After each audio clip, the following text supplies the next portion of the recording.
अस्सलाम वालेकुम बच्चों, आज 9th स्टैंडर्ड इंग्लिश के एक नए लेसन के साथ आपके सामने हाजिर हैं। ये वीडियो मुंबई महानगर पालिका के वर्चुअल क्लास की तरफ से पेश किया जा रहा है। मैं Ansari Rashid Akhtar 9th standard English के एक नए लेसन के साथ। तो चलिए शुरू करते हैं आज का हमारा लेसन।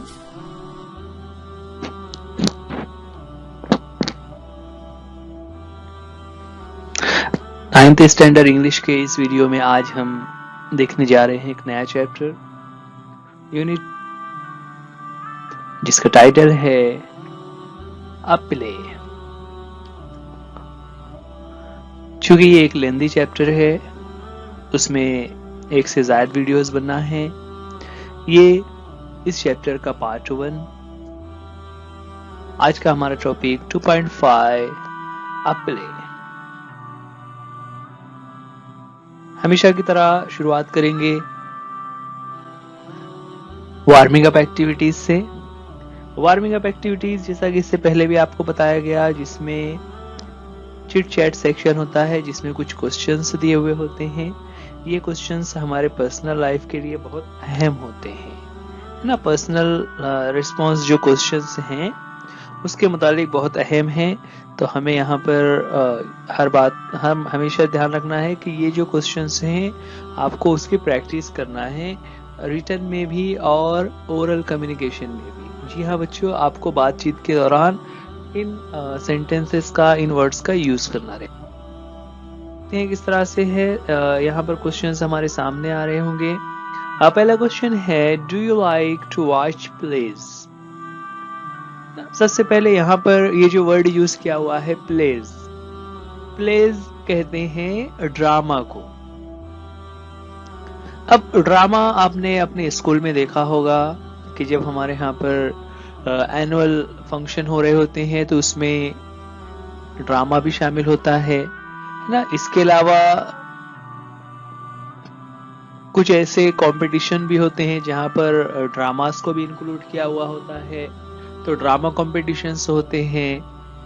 तो ड्रामा आपने कभी देखा हो तो उसके मुतालिक क्वेश्चन है कि do you like to watch plays. क्या आपको ड्रामा देखना पसंद है ना। चूंकि ये डू से शुरू होने वाला क्वेश्चन है तो इसका आंसर जो रहेगा वो यस या नो में बनता है। तो यहाँ पर हम कह सकते हैं yes, I like to watch plays, है ना। क्या कहेंगे, yes I like to watch plays, कि हाँ मुझे ड्रामा देखना पसंद है। आगे बढ़े नेक्स्ट क्वेश्चन पर। नेक्स्ट क्वेश्चन है, which is the last play you saw. ठीक है, अब आप कह रहे हैं आपको ड्रामा देखना पसंद है, तो आपने लास्ट टाइम कौन सा ड्रामा देखा था। यहाँ पर भी we can have different answers, क्योंकि सब बच्चों ने अलग अलग ड्रामा देखा हुआ होगा। जैसे अगर मैं बात करूं तो मैंने लास्ट टाइम ड्रामा देखा था, जो मुझे याद है, एक ड्रामा कंपटीशन में हम गए हुए थे। वहां पर हमने रुस्तम और सोहराब का ड्रामा देखा था,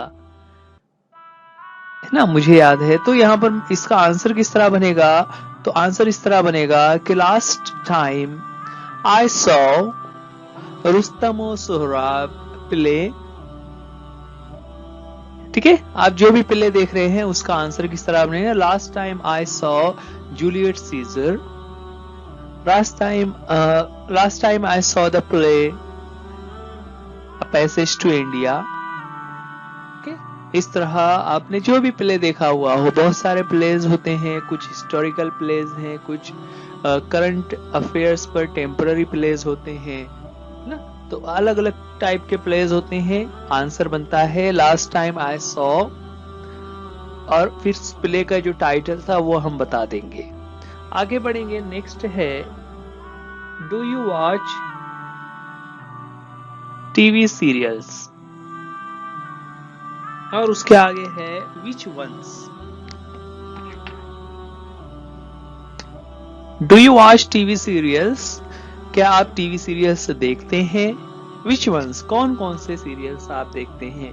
देखिए अब ये जो प्लेज या ड्रामाज हैं, एक्चुअल में क्या था कि जिस जमाने में टीवी और फिल्में नहीं थे तो उस वक्त लोगों को एंटरटेनमेंट के लिए बुक्स पढ़नी पड़ती थी और ड्रामास देखने पड़ते थे।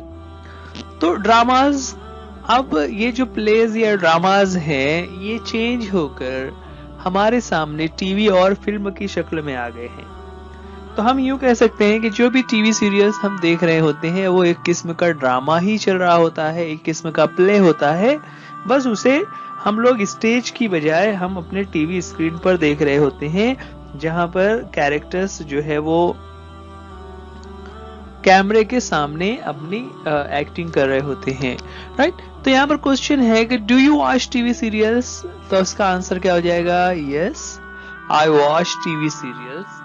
उसके आगे है विच वंस, कौन से सीरियल्स आपको पसंद है?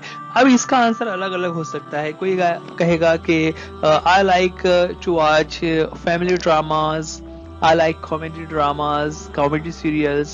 I like competition serials. ना बहुत सारे कंपटीशन वाले सीरियल्स चल रहे हैं, dance competition, then singing competition. Okay, so ये अलग अलग किस्म के सीरियल्स होते हैं जिसके बारे में। तो आपका आंसर क्या बनेगा कि yes, I watch TV serials, I watch family dramas. इस तरह से हम उसका आंसर बना सकते हैं। Now, do you like slow moving serials?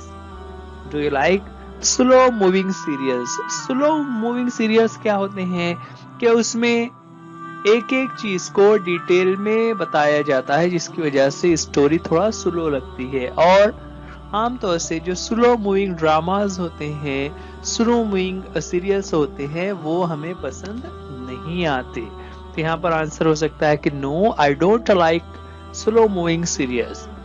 Then, do you like stories from the past? What type of stories do you like? कि past की जो स्टोरीज हम अपने बुक्स में पढ़ते हैं या किसी दूसरे बुक में हम पढ़ रहे होते हैं, उसके ताल्लुक से सवाल है कि क्या आपको इस तरह के स्टोरीज पढ़ना पसंद है? तो आपको कौन सी स्टोरीज, आप किस तरह की स्टोरीज पढ़ना पसंद करते हो? तो हमारा आंसर क्या बन जाएगा कि we like the stories which are historical, adventurous, है ना। हम लोग इस तरह की स्टोरीज पसंद करते हैं। तो यहाँ पर हम अलग अलग टाइप के स्टोरी के टाइप से बता सकते हैं कि which type of stories do you like, ना। जैसे मैंने एग्जांपल के तौर पे कहा, हिस्टोरिकल स्टोरीज होती है, या फिर फेरी टेल्स, बहुत सारे लोगों को फेरी टेल्स भी पसंद होते हैं, परियों की कहानियां, है ना। तो ये अलग अलग टाइप के स्टोरीज होते हैं जो हम पढ़ रहे होते हैं, जिनको हम रीड करते हैं। तो ये था हमारा वार्मिंग अप, जिसमें कुछ क्वेश्चंस हमारे सामने थे। इसके अलावा वार्मिंग अप में और भी कुछ एक्टिविटीज दी हुई हैं जो ग्रुप की शक्ल में हमें परफॉर्म करनी है, लेकिन चूंकि यहाँ पर आप सब अपने अपने घरों पर है तो ग्रुप एक्टिविटीज हम नहीं ले सकेंगे, इसलिए हम आ जाते हैं एक्चुअल चैप्टर पर। तो चलिए,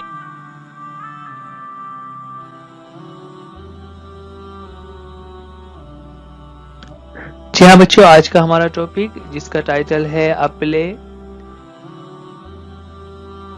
मीन्स ड्रामा। चूंकि प्ले एंड ड्रामा, यहाँ पर ये एक ड्रामे के फॉर्म में हम इसको देखने जा रहे हैं, और इस ड्रामा में क्या होता है वो हम बात करेंगे। प्ले की शुरुआत करने से पहले, जैसा कि आपको पता है कि प्लेस जो होते हैं वो स्टेज के ऊपर होते हैं। स्टेज के ऊपर कैरेक्टर्स एक एक करके आ रहे होते हैं, वो अपने डायलॉग्स अदा कर रहे होते हैं, और इस तरह से हमें स्टोरी समझ में आती है। स्टेज के ऊपर जो अरेंजमेंट किया जाता है उसे सेटिंग कहा जाता है, जिससे हमें यह समझ आता है कि ये ड्रामा किस जगह पर हो रहा है। यहाँ पर शुरुआत में एक पैराग्राफ दिया हुआ है जिसमें सीन को डिस्क्राइब किया हुआ है। सीन 1,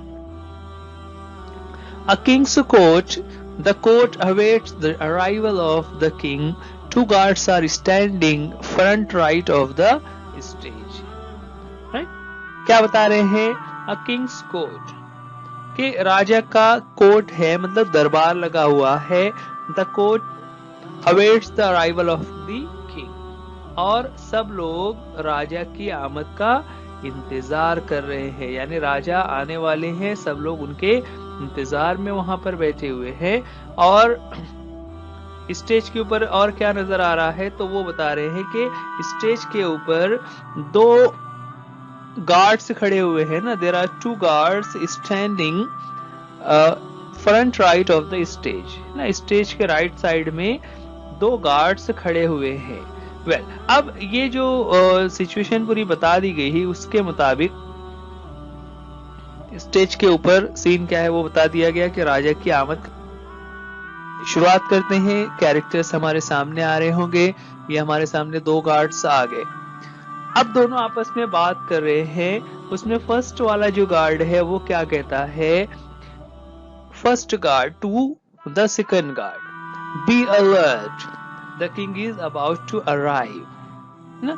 क्या कह रहा है वो कि be alert, the king is about to arrive, राजा आने वाले हैं, इसलिए तुम अलर्ट होकर खड़े हो जाओ, बिल्कुल होशियार खबरदार खड़े हो जाओ, है ना, क्योंकि राजा के दरबार में आपको बिल्कुल अलर्ट रहना होता है ताकि राजा की किसी तरह से तौहीन ना हो। सो उसने अपने जो साथी गार्ड है उसे कहा, the king is about to arrive. About to का मतलब होता है कि जो चीज होने वाली है, the king is about to arrive, राजा आने वाले हैं, इसलिए तुम बिल्कुल।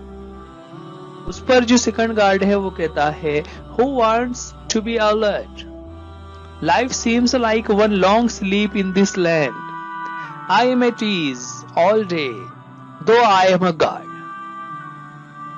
ना। देखिए क्या कह रहा है, who wants to be alert, यहां पर कौन अलर्ट होना चाहता है,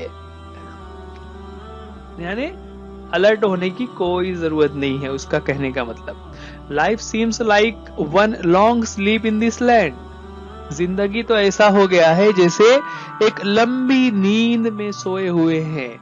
आई एम एट ईज, मैं बिल्कुल आराम से हूं। एट ईज का मतलब होता आराम से होना, पूरी सहूलतों के साथ होना। तो I am at ease all day, है ना, दिन भर मैं आराम से रहता हूं। दो आई एम अ गार्ड ना, हालांकि मैं एक गार्ड हूं, और गार्ड को तो बिल्कुल अलर्ट रहना होता है, लेकिन वहां के हालात के हिसाब से वो कह रहा है कि मैं एक गार्ड हूं, इसके बावजूद मैं आराम से दिन भर बैठा रहता हूं। तो यहाँ पर किसी को भी अलर्ट रहने की कोई जरूरत नहीं है, क्योंकि सब कुछ यहाँ पर ठीक है, कोई मसला ही नहीं है, सब सहूलतें हैं, आसानियां ही आसानियां हैं। इतना कहने के बाद फर्स्ट गार्ड उसे जवाब देता है, how boring, how boring, I wonder if some interesting drama will unfold at the court today. कि आई एम वंडरिंग से मुराद यहाँ पर वो चाह रहा है कि कुछ ऐसा ड्रामा यहाँ पर आज हो जाए इन दिस कोर्ट, कि आज कोर्ट में कुछ ऐसा ड्रामा हो जाए कि बिल्कुल मजा आ जाए।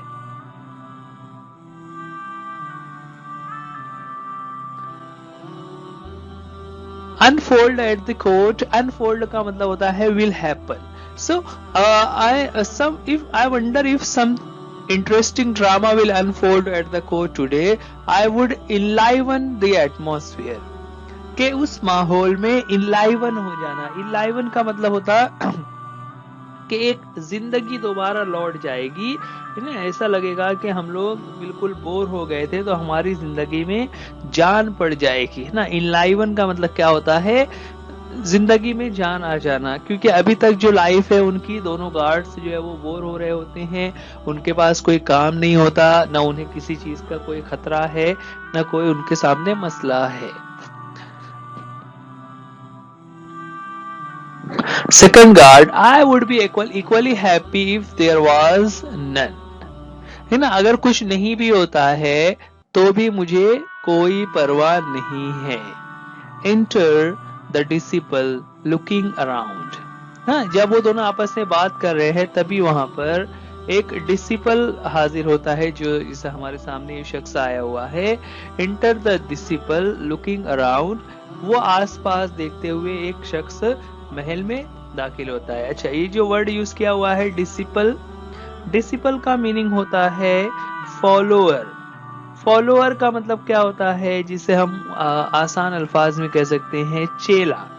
चेला से मुराद क्या होता है कि किसी बुजुर्ग या किसी पहलवान या किसी ऐसे शख्स को अपना उस्ताद मानना और उनकी बातों पर अमल करना जो अपने आप में बहुत काबिल शख्स हो। तो आमतौर से जो लोग जैसे किसी बुजुर्ग से ताल्लुक रखते हैं, इसी तरह अगर हिंदू मजहब की हम बात करें तो वहां पर जो लोग साधु संतों से ताल्लुक रखते हैं, ऐसे लोगों को डिसिपल कहा जाता है ना। ये वर्ड हमने इससे पहले गौतम बुद्धा के चैप्टर में भी पढ़ा हुआ है। अगर आपको याद हो 7th में हमने उनका चैप्टर पढ़ा था, वहां पर ये वर्ड डिसिपल आ रहा था। अब वो जो एक डिसिपल था वो इर्द गिर्द देखते हुए ना, लुकिंग अराउंड यानी इधर उधर, वो नया था। अब नया कैसे था, तो आगे उसकी बात, वहां पर आया तो उसे गार्ड ने रोका। उसने कहा halt, you are a stranger, give your identity. क्या कहा उसने, हॉल्ट। हॉल्ट का मतलब होता है ठहर जाओ ना, यानी उसने रुकने के लिए कहा। और रुकने के लिए कहने के बाद क्या कहा, यू आर ए स्ट्रेंजर, तुम एक अजनबी नजर आ रहे हो, गिव योर आइडेंटिटी, अपनी पहचान बताओ। यानी तुम अजनबी ये राजा के कोर्ट में, किंग के कोर्ट में कैसे आ गए, तुम कौन हो, अपनी। उस पर वो जो डिसिपल था उसने कहा यू आर राइट, क्या आप सही कह रहे हैं, मैं एक स्ट्रेंजर हूं, मैं एक अजनबी शख्स हूं, I am a visitor here, मैं यहाँ पर एक विजिटर के तौर पर आया हूं। मैं यहाँ पर विजिटर, विजिटर का मतलब यहाँ पर हो सकते हैं जो जिसे हम मेहमान कह सकते हैं ना, बाहर से कोई आया हुआ शख्स हो तो उसे विजिटर कहा जाता है। तो मैं यहाँ पर सिर्फ विजिट करने के लिए यानी देखने के लिए आया हूँ। क्या देखने के लिए आया है, तो वो आगे कहता है, आगे अपने बारे में उसने एक चीज और बताई, a disciple of the wise sage from Gangor forest where lies the east of your kingdom. ठीक है, एक जो घंगोर फॉरेस्ट है ना, घंगोर जंगल है, उन जंगलात में एक साधु रहते हैं ना। वाइज सेज का मतलब क्या हुआ है, साधु। सेज साधु को कह सकते हैं किसी इस तरह के संत को जो नॉर्मल लाइफ छोड़कर इस तरह जंगलात में रह रहे हो, उन्हें सेज कहेंगे।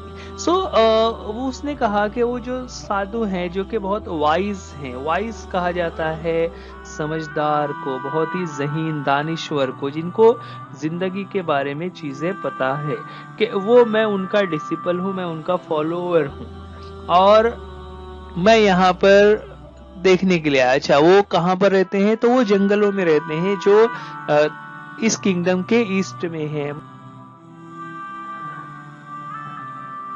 तो गार्ड ने पूछा व्हाट ब्रिंग्स यू हियर, तुम्हारे यहाँ आने की क्या वजह है। ब्रिंग्स यू हियर का मतलब तुम्हारे यहाँ आने की क्या वजह है, तुम यहाँ क्यों आए हो।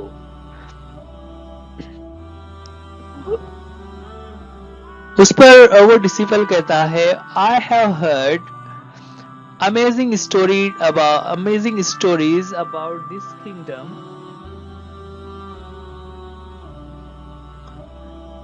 this kingdom of Andher Nagari and the great king Chaupat.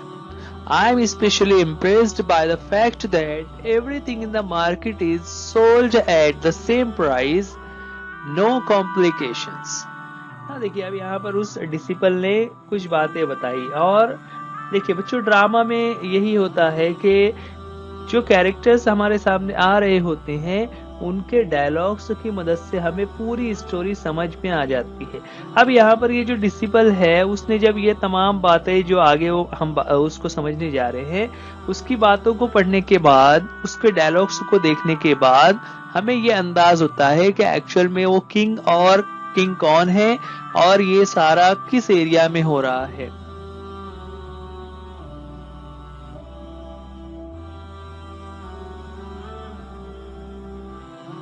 तो जैसे उसने कहा कि I have heard amazing stories ना, मैंने सुन रखा हुआ है बहुत ही अमेजिंग स्टोरीज, हैरत अंगेज कहानियां अबाउट दिस किंगडम, इस किंगडम के बारे में। और वो किंगडम कहाँ की है?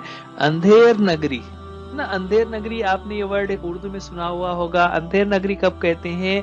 जहां पर पूरा निजाम ही उल्टा फुल्टा चल रहा हो, उसे अंधेर नगरी कहा जाता है। तो उस इलाके का नाम ही अंधेर नगरी है। तो जाहिर सी बात है, अंधेर नगरी है तो वहां पर फिर सारे काम ही उस तरह से उल्टे ही चल रहे होंगे, है ना। तो यहाँ पर उसी के ताल्लुक से वो कह रहा है कि मैंने ऐसा सुना है कि तुम्हारे इस किंगडम में, इसके मुतालिक मैंने हैरत अंगेज बातें सुन रखी है तुम्हारे अंधेर नगरी की। और वहां के राजा का नाम क्या है? चौपट राजा। चौपट राजा ये क्या है? आपने कहावत सुनी होगी, अंधेर नगरी चौपट राज। तो अंधेर नगरी चौपट राज ये कहावत है जो उस वक्त यूज की जाती है जब कोई काम उसूलों से बिल्कुल हटकर हो रहा हो, है ना। तो यहाँ ये जो पूरा किंगडम है उसके मुतालिक ये उसका नाम रखा हुआ है, यानी ये बहुत ही अजीब नाम है जो उस इलाके के बारे में है, यानी पूरा वहां का निजाम ही उल्टा है। अब उसकी एक मिसाल उन्होंने दी कि I M specially impressed by the fact कि एक जो बात मुझे मालूम हुई जिसने मुझे बहुत ज्यादा इम्प्रेस किया, वो ये कि in the market is sold, everything in the market is sold at the same price, कि मार्केट में हर चीज सेम प्राइस पर सेल हो रही होती है, यानी हर चीज की सेम कीमत है, नो कॉम्प्लिकेशंस, उसमें किसी भी किस्म का कोई कॉम्प्लिकेशन या कोई भाव ताव की, रेट की कोई खटखट नहीं है, कोई पेचीदगी नहीं है। ये बातें सुनकर गार्ड्स में से एक गार्ड कहता है, you have heard right, in our land you can buy the most rich and delectable sweets for the same price as an equal measure of vegetables. कि तुमने सही सुना हुआ है, हमारे इलाके में आप कितनी ही अच्छी, कितनी ही most rich and delectable sweets ना, मिठाइयों के मुतालिक है कि तुम कितनी ही महंगी और आला दर्जे की मिठाई अगर पसंद करोगे तो उसकी कीमत भी उतनी ही होगी जितना एक वेजिटेबल की हो सकती है। जैसे पाव भर अगर आप आलू ले रहे हैं तो अफलातून भी पाव भर आपको उतनी ही कीमत में मिलेगा। 1 किलो आप प्याज खरीद रहे हैं तो 1 किलो कोई दूसरी मिठाई अगर आप लेना चाहेंगे तो 1 किलो मिठाई भी उतने ही की रहेगी जितने में 1 किलो प्याज है। इस तरह हर चीज की कीमत। टका सेर भाजी टका सेर खाजा, ये एक हिंदी की कहावत है। टका सेर भाजी टका सेर खाजा, यानी तमाम चीजों की यकसा कीमत होना, किसी के लेवल और मेयार के हिसाब से उसकी कीमत कम ज्यादा ना होना। उस वक्त ये कहावत यूज की जाती है, टका सेर भाजी टका सेर खाजा। तो I am quite happy about it, it makes life easy, है ना। कि ये जो सिस्टम है सुनने में हो सकता है तुम्हें अजीब लग रहा हो, लेकिन इसमें बहुत आसानी है, कोई मसला नहीं होता, सबको सेम रेट में तमाम चीजें मिल रही होती है। डिसिपल जो वो अजनबी शख्स आया हुआ है वो कहता है, सो इट शुड, हाँ ये तो अच्छी बात है कि सबको सहूलत हो रही है। It would be good idea to settle in this land, तो अगर मैं यहाँ पर सेटल हो जाता हूँ, यानी मैं यहाँ पर रुक जाता हूँ रहने के लिए, so it would be good idea, ये एक अच्छी बात होगी अगर मैं यहीं पर रहने लग जाऊं। But first I would like to attend the court today and pay my respect to the mighty king Chaupat, लेकिन पहले मैं कोर्ट में हाजिर होकर राजा को रेस्पेक्ट पे करना चाहूंगा। मैं मतलब टू पे रेस्पेक्ट का मतलब क्या होता है, किसी का एहतराम करना को है ना, जिसे उर्दू में कहते हैं आदाब बजा लाना, किसी को रिस्पेक्ट देना। तो मैं राजा को रिस्पेक्ट देना पेश करना चाहूंगा द माइटी किंग। माइटी कहते हैं बहादुर को, कि मैं जो हमारे बहादुर राजा है उनको रिस्पेक्ट देना चाहूंगा, उनको आदाब बजा लेना चाहूंगा, इसीलिए मैं कोर्ट में आया हूं। तो उस पर गार्ड्स जो है वो कहते हैं कि यू मे स्टैंड देयर, तुम वहां जाकर खड़े हो जाओ। पॉइंटिंग आउट ना, उंगली से इशारा किया, with those people who are in a queue, कि जो लोग क्यू में खड़े हुए हैं, कतार में खड़े हुए हैं, तुम वहां जाकर उनके साथ ही खड़े हो जाओ अगर तुम्हें किंग को देखना है और कोर्ट में हाजिर होना है। अब उसके बाद देखिए, ये जो ब्रैकेट में लिखा हुआ है ये एक्चुअल में वहां का सीन बता रहे हैं कि loud voice from back stage ना, पीछे से तेज आवाज आती है। क्या आवाज आ रही है? हियर यू पीपल, यानी जिसे हम उसे कह सकते हैं सुनो सुनो सुनो। Here comes the most noble, most revered, most gracious, most learned King Chopet of this vast kingdom. Make way for the king, bow to the royal monarch.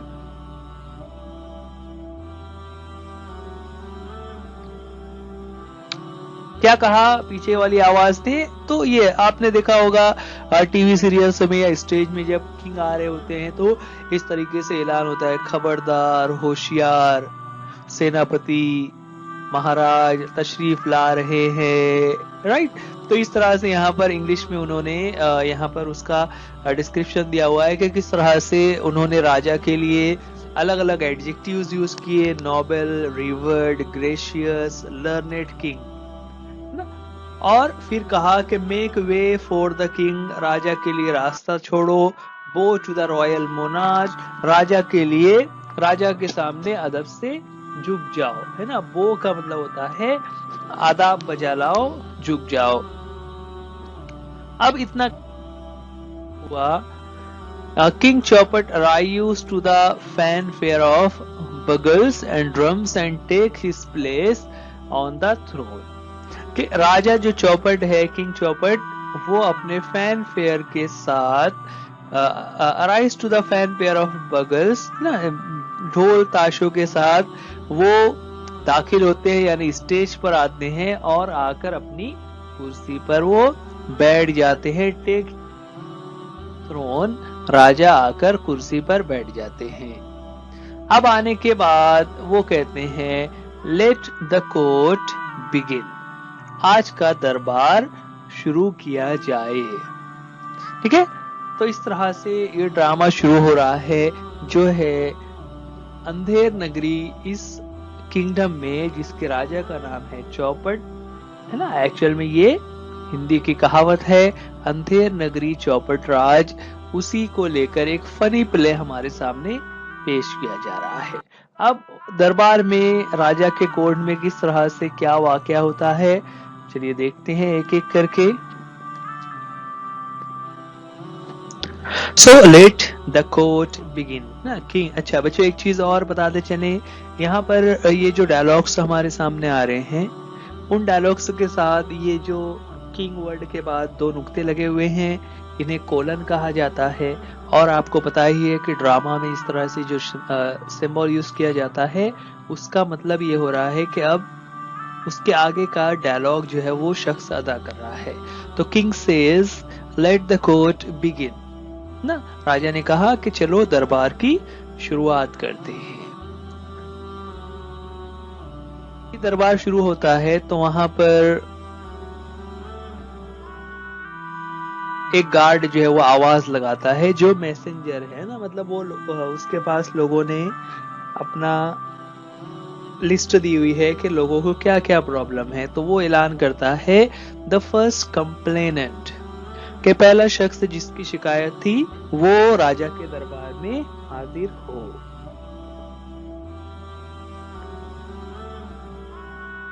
करते ही वहां पर एक शख्स आता है जिसके नाम लिखा हुआ है थीफ, यानी वो एक चोर है। और वो क्या कहता है, तो उसका ब्रैकेट में लिखा हुआ है rushes forward and wails loudly.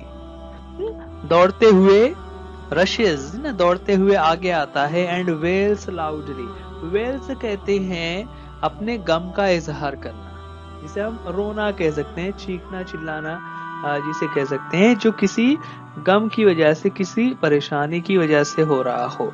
So he Wales loudly, आकर वो जोर जोर से वो बका शुरू कर देता है, चिल्लाना शुरू कर देता है, अपनी फरियाद करना शुरू कर देता है। क्या कहता है, O justice, O most great king, I beg for justice, है ना, अपने वो आवाज जारी करते हुए कहता है justice, Insaf, Insaf, the most great king है अजीम राजा, आई बेग फॉर जस्टिस, मुझे इंसाफ चाहिए।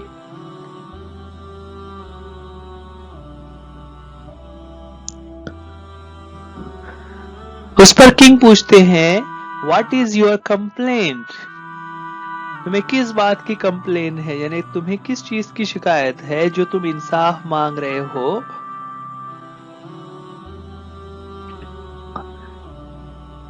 अब यहाँ पर वो थीव जो है वो अपना मसला सुनाता है।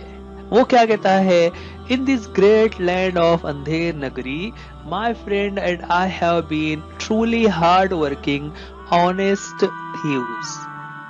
क्या कहा उसने, in this great land of Andher Nagari, कि ये जो हमारी अंधेर ग्रेट लैंड है ना, अजीम जो हमारी धरती है, हम इस अजीम सल्तनत के रहने वाले हैं। My friend and I have been truly hard working, ना हम दोनों हार्ड वर्किंग ऑनेस्ट थीव्स थे, ईमानदार थीव्स यानी चोर थे ना। देखिए अब यहाँ पर ये चूंकि फनी है इसलिए ये थोड़ा सा अजीब लगता है ना कि चोर भी है और ईमानदार चोर, ऐसा।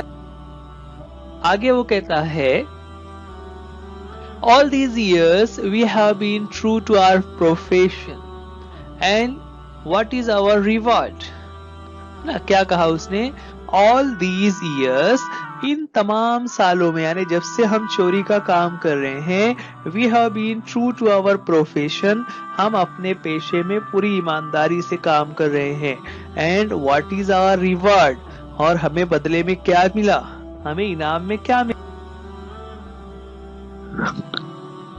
लास्ट नाइट, है ना, अब आगे वो वाकया बता रहा है। Last night with great efforts we made a hole in the wall of a merchant's house when all his family were away. क्या कहा उसने, एक वाकया सुनाते हुए कहा कि last night with great effort we made a hole in the wall of a merchant's house. जो मर्चेंट हाउस है, जो ताजिर का घर है, उस ताजिर के घर में हमने दीवार में एक होल बना लिया, एक सुराग बना लिया। When all his family were away, जब उसकी फैमिली यानी उसके उस मर्चेंट के घर वाले पूरे बाहर गए हुए थे, घर में नहीं थे, तो हमने मौके को देखकर उसके घर की दीवार को उस रास्ता बना लिया। My friend peered through that hole into the house. My friend peered through, है ना, peer का मतलब होता है झांकना, कि मेरे दोस्त ने, जो मेरा दोस्त है, उसने उसमें से झांक कर अंदर देखा, उस सुराख में से झांक कर अंदर देखा।